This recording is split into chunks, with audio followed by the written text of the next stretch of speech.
What's up, everybody? Welcome to another episode of Anonymous. I'm your host, Alec Miller, and I'm joined in the car with me today, a pilot. Thank you. Thank you for that. You've been a pilot for how many years?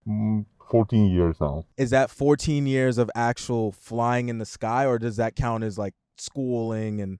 No, from schooling, at some point giving ground instruction, flying instruction, and then the big airlines. Flying, to most people, I would say, is a scary thing. What is the most dangerous part of flying?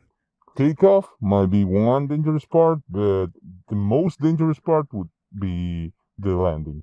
The landing. Yes, because at that point you are tired, you are at high speeds, and there's a lot of work to do. Talk with the ATC, or you're under radar control, you're descending, so that part's complicated. So the whole time I'm in the air, what about when I'm over nothing but the sea? Like, you know, when you look on the little TV in front of you and you see, oh my gosh, I'm around no land. Is any part of that like dangerous at all, or no? Oh yeah, of course. That we would call IFR flight. Wait, IFR flight? IFR flight. Yeah, you're only flying under instrument rules. You don't see outside. So you have to rely on your instruments. So that part of the training is actually taken with a mask, with a hoodie. You take some hours of flight, not looking outside, just relying on your instruments. So when we're over nothing but water, right? You're telling me that the pilot is not even looking out? No. At the water? That in bad conditions that might be dangerous. To look outside might be dangerous because that might confuse you. That's what we call a spatial disorientation. Okay. So you get to confuse yourself, think that you are actually on a roll or in a dive while you are climbing, or you are in a steady flight and your body might tell you that you are diving, and you get to correct the aircraft from a position that it is not in, especially under rain, thunderstorms. Yeah. Lightnings that might disorient you. Okay. Netflix released this documentary earlier this year. Yeah. You probably know what I'm about to ask you. Probably. There's a lot of stuff going on there. That Malaysia flight, as an experienced pilot, does that seem like something that the pilot could have done? If my best guess would be, if this is just a guess,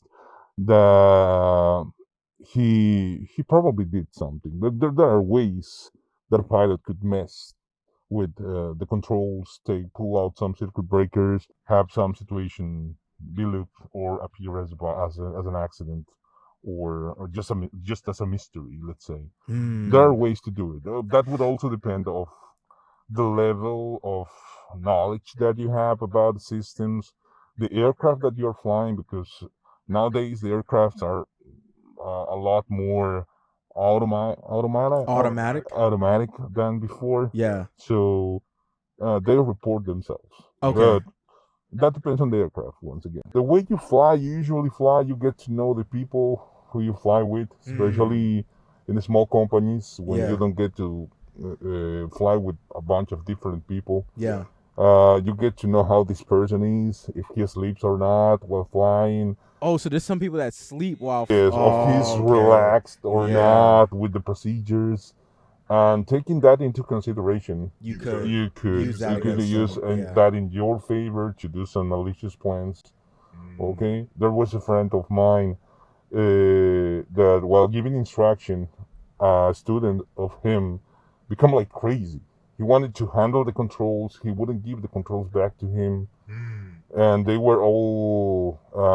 he was trying not to crash, but he became mad. I don't know what happened in that flight. That's the way he tells me that story. He was heading the aircraft through a valley and pointing it to a mountain. But it was big. Yes. And he told me I had to took him out. He took the extinguisher. We're talking now about a small aircraft. Yeah. But he took an extinguisher. Yeah. Had it for a second and boom. And had to knock the guy out. Oh my God. Take control of the aircraft and took it back to the airport.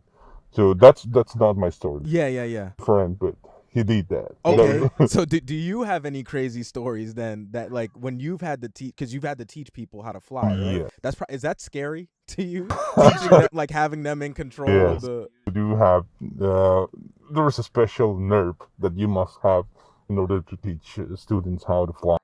Because you have to rely on that guy. Yeah. You're approaching the runway, probably, I don't know, more than 100 knots of speed, which is probably the double in kilometers, sorry. And it's really fast. It's approaching really fast too. Oh. So, yes, you have to let him do whatever he's doing until the end. Otherwise, he won't learn how to land. So you don't have a brake on your side to like. We have double controls, but I have to let him do as close as possible to the land, so he can learn. Otherwise, he will never learn. Okay. Has there been a situation where like the student was flying and then they put your life in danger in any way? Yes. Well, there was this student of mine that went into a stall to slow down the aircraft, go down and recover it. But he recovered it the wrong way. So we enter like in a dive. In this case, we're inverted. You were upside down, falling. Yeah, falling. Oh my God. I don't know why he did that. Yeah. I was about to recover this from this maneuver at the usual speed. Yeah. But with the complication that the engine stopped like for a little bit, because flying upside down would get dry of fuel. Okay. Because they are dependent on the gravity. So by being upside down, you deplete the fuel from the lines, and the engine stopped for a little bit. So that scared me a lot. Because that maneuver was about to get complicated with an engine fail. Oh my goodness. And so, which brings me to my next question: have you ever been in like a crash? And like, can you like describe like what it's like? Yes. Well, I was in a crash. I did survive one big one, but there's that's why I respect the aviation so much, because we get really serious about safety, about maintenance, about rules, and that accident in particular was a lot of laws were broken. I did the best in an awful position. Oh, so it wasn't you that was breaking any rules? No, it was you. In that specific part of my career was following the rules. Okay. As close as possible. Those the things that took me to that particular accident were not, I don't know, were not my fault. Were not anyone's fault. Was not the weather. It was maintenance. Other people not doing their work. Properly. Okay. So like not like an engine failure, but like a part of the aircraft failing and falling apart. Gotcha. Okay. So was it something that like you could tell while you were flying that like something was off, or is it like by the time you guys realized that something was off, it was like a little bit too late? No, well, those are some things that some parts of the aircraft were so fatigued by not being properly maintained that some part of the aircraft, some mounts of the engine just broke. Oh, snap. Just broke. So that's part of the engines separating from. Did you hear like a noise? Yes, and strong vibration. Oh wow! And all of the shaking, and suddenly the aircraft start diving again. Free fall. Oh wow! Without being able to control, because the center line of the aircraft was out of alignment. The engine was not longer aligned with the aircraft, so we dived, but we could not recover that dive because. Oh, so you kind of crashed like head like. In an espiral, and we managed to like take it out, but just at the very end. Oh, okay. Not enough to keep. So flying. You kind of landed closer to level than you would have. Basically. Yes, with a lot of speed. Yeah. And without the engine. Without the engine. Yeah, because at the time you flare, the engine just went apart from the aircraft engine. So when we're on like a normal commercial flight, right? Like I have to fly tomorrow morning at like 10 a.m. right? If something goes wrong with the engine, right, and the engine goes out completely, does that mean that we're like kind of doomed in a way, or like No. is there like so many safety procedures, kind of like how that guy landed on the Hudson? You ever seen that? Yes. Is there like a ton of safety procedures that are there where it's like there's a high chance you guys will still land properly somewhere? Absolutely. Okay. What I just told you is a story about different place, different regulations, different time, a small aircraft with only one engine. Okay. But today, the aircrafts are really safe. Okay. 2 engines, a lot of redundancies, double systems. Okay. We have like many options. An aircraft can fly with a single engine and do everything as normal, land as normal. Okay. In my life as an aircraft, as an airline pilot, we had to shut the engine once. Okay. And we made a briefing to the passengers back there. They probably panicked. Yeah, no. I'd have been like, what? What do you mean? You shut the engine? So relaxed. Okay. That impressed me a lot because nobody could tell about the difference of the sounds with an engine shut down back there. And we land as normal as any other flight. We turned around and landed, and nobody noticed. Some of the passengers went down of the aircraft. Yeah. Didn't say anything, and some of them I knew before, or I've been told before. Yeah. Then they were asking, are we gonna fly again? Is there any other flight? Because I have to be. Oh there. Wow, they were more concerned with getting to the destination than just asking what happened. Oh my goodness, yeah, those are some good sports because I would have definitely had a lot of questions. I'd have been like, why are you the pilot? Why did the engine fail? Yeah, I would have had 80 questions for you. Okay, so it sounds like, I'm not gonna lie, you've eased my mind a lot about flying overall. Like because my mom gets nervous when she flies. I still get a little nervous when I fly. So now that I know that it's safe, right, I want to hear about some dangers. Have you ever been approached to, like, let's say, do something illegal while, like let's say, I don't know, what's that guy what's that big drug dealer back in the day, Pablo Escobar, right? Like, have you ever been approached by like somebody from like that side of the world, like the underworld, and they're kind of like, hey, would you be interested in doing this?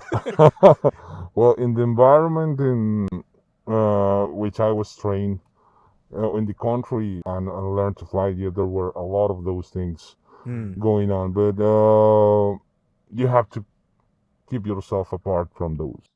So they did like approach you and stuff. That happens. Okay. That happens a lot, especially you get a lot of people that might approach to you and ask to do nasty stuff. You ever got approached by El Chapo? I got approached by the bad guys, let's say. El Chapo? Yes. Oh my God! No way! Wait, you serious? Yes. Oh my God! I've been asked to do things. I've been asked to do some flights. No. I would have been scared. Were you scared? Yes, of course. And just.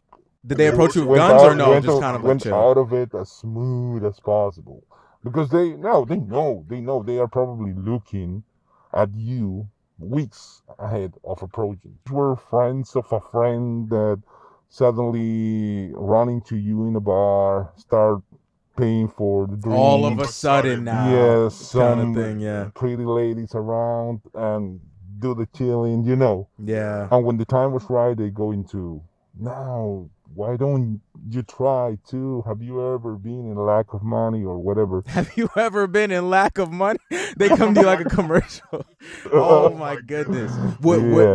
Did you ever get a chance to hear like what their offer was, like dollar amount was? No. I never allowed them to go that far. Oh, okay. You would see it from a mile away and just go, I see where you're going. I just want to stop you right there. Yes. Okay, gotcha. Probably if I would have been, like, let's say, more young those years. But I lost a lot of friends that were young enough or immature enough. That took that opportunity. Some of them get out of it. Some of them, we never heard of them anymore. Oh my goodness. That's dangerous. Yeah. That's dangerous. Wow. So you've had some friends that have gone down that rabbit hole. Yeah, there are some friends. Would be unrespectful to talk much about it, but yes, I remember those families going there, those missing persons signs, signals, advertisements. Sorry, there looking for them because there were usually people from other countries. So, Okay. Yeah. So that happens a lot.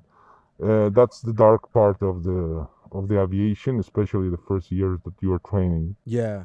That's something that they try to get them when they're like fresh. Yes. Kind of. Yeah. Because yes, you're without a job, you're trying to get some money. You're probably trying to pay some loans because you are starting in aviation, and it's probably expensive. It is. Yeah. It is expensive. So they promise you a lot, and probably they pay you a lot, but you cannot get away from. Yeah, once you're in, you cannot get away. Yeah, true. There's no talking your way out of that at the bar afterwards. Like, hey, I did this one job and you paid off my loans. Thank you. Thank you. Like, what? No, you did a great job. Thank you. Tomorrow, meet me back here at 7. Exactly. Yeah. Oh man, that's unfortunate. Yeah, my condolences for those people. Yes, of course. So, is there anything while I'm on an aircraft that I wouldn't know about how a plane actually works that you can share with us right now, right? Like, is there any special hidden features about, like, that's right in front of me that, like, I could theoretically do, but it's obviously hidden from me? Something that it's not well known is that the bathrooms can be opened from outside. Always. Wait. Yes. Wait. When I'm in the bathroom and I lock the door, there's a way to open it. An easy way to open it. An easy way to open it. Easy. It's kind of hidden, but it's like those things that you hide in front of everyone. Yes, of course, you can open the door. Are you gonna tell us how to open? No. No. Okay, all right. Just know that it can be opened very easily. Just in front of you, probably. Okay. I never would have thought about that. If you're thinking of joining that club of doing things up too high. Oh, the mouth. Yeah, okay. Yeah, just know that they could get in if they want to. Okay. And now, what about those marshals that are on? Is it true? Is it true that there's always a marshal on there? As far as I know, it is true. Who knows who the marshal is? Only you? Yes. Literally, only the pilot knows who the marshal is. No, there's a lot of people that knows who that person is. That's on the plane? Oh, so of course the flight attendants would know, right? You're saying, or no? Yes. Okay. As far as I know, that's a feature that's always there. That person is there.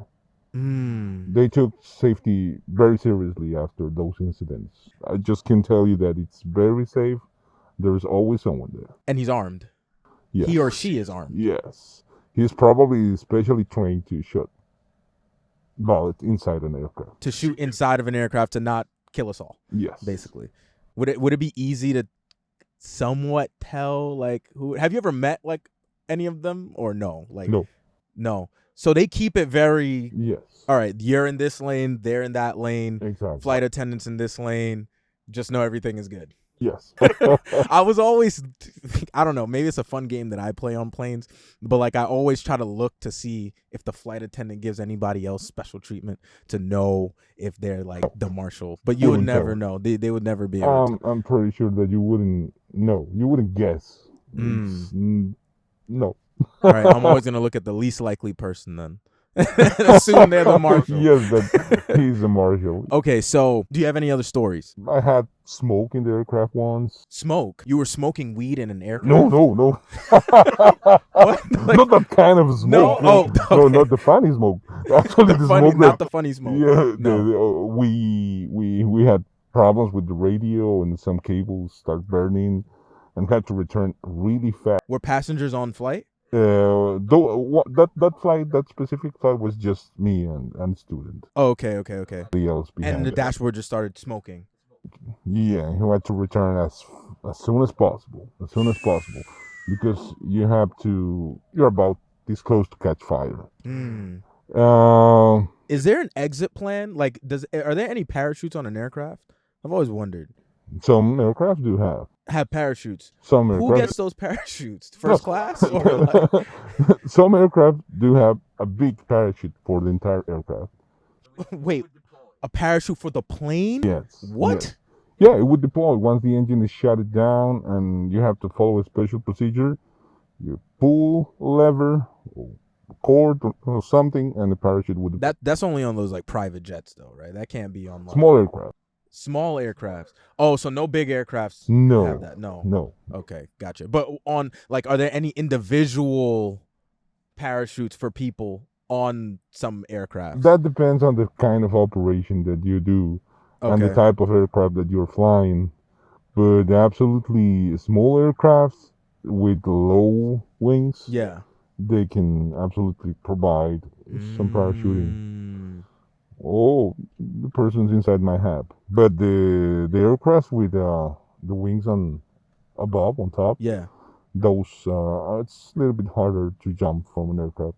Why is it that like I feel like I get a little bit sick when I'm about to land? Like I feel like my throat, like I feel like the air in the aircraft is not as fresh as people make it out to seem. I feel like I can feel that. How fresh is that air on a scale of 1 to 100? Okay, well, it's recirculation air. So it means that the air is circulating all the time inside the aircraft. It's not, some part of this air is fresh air from outside. Okay, but some of this air is not. It's recirculating all the time. Now, a lot of things happen while you're going down. The pressurization of the aircraft changes. That do some things on the body of the people. That depends if you are going high elevation airports or low elevation airports.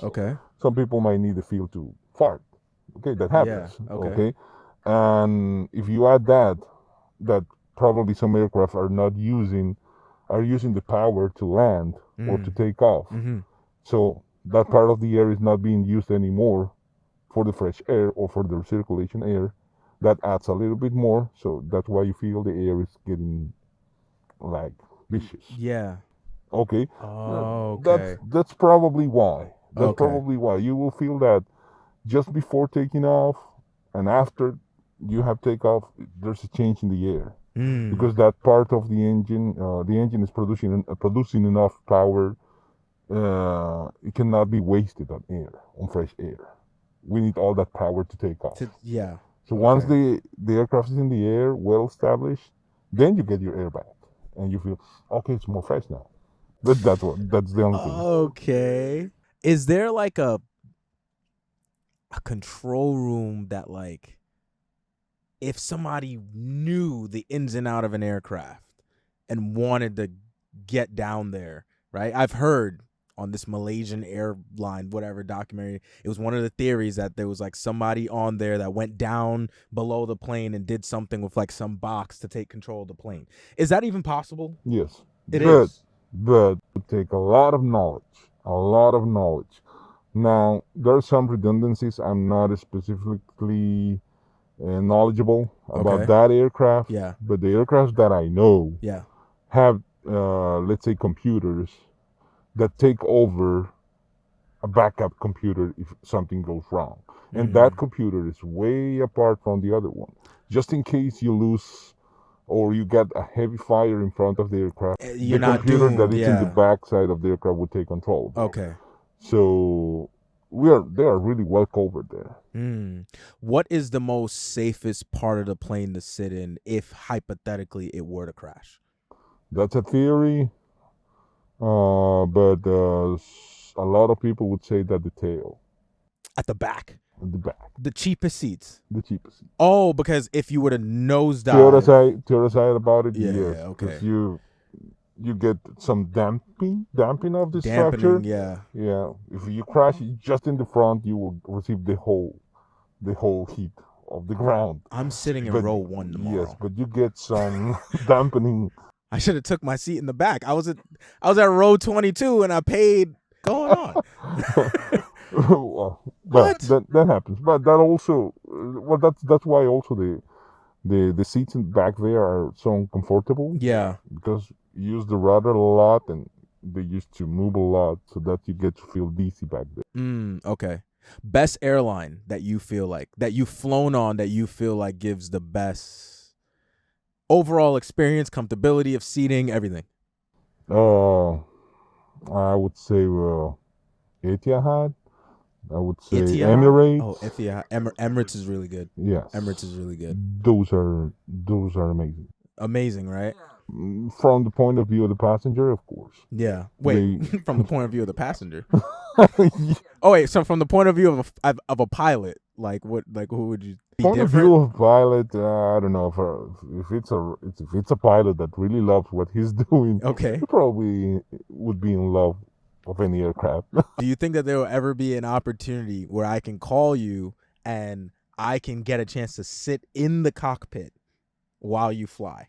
Well, in those days, back where I used to fly in my country, yes, of course. Okay, but now that's illegal as hell. Now it's illegal. Okay, no, out of the question. Gotcha. That cannot be done. Gotcha. Okay. Sorry, those good days had passed. Cannot be done anymore. Damn it. I tried. Yes, all right. Well, do you have anything that you want to say? No, it was great. Okay. Thank you. Awesome. Well, thank you so much for taking out the time and explaining the ins and outs of driving in an airplane, what it's like from the passenger side, the do's, the don'ts, the dangers, all the in-betweens. Thank you for your time. And this has been another episode of Anonymous. If you're watching on YouTube, like and subscribe. If you're listening on Spotify, share it with your friends. And until next time, take care.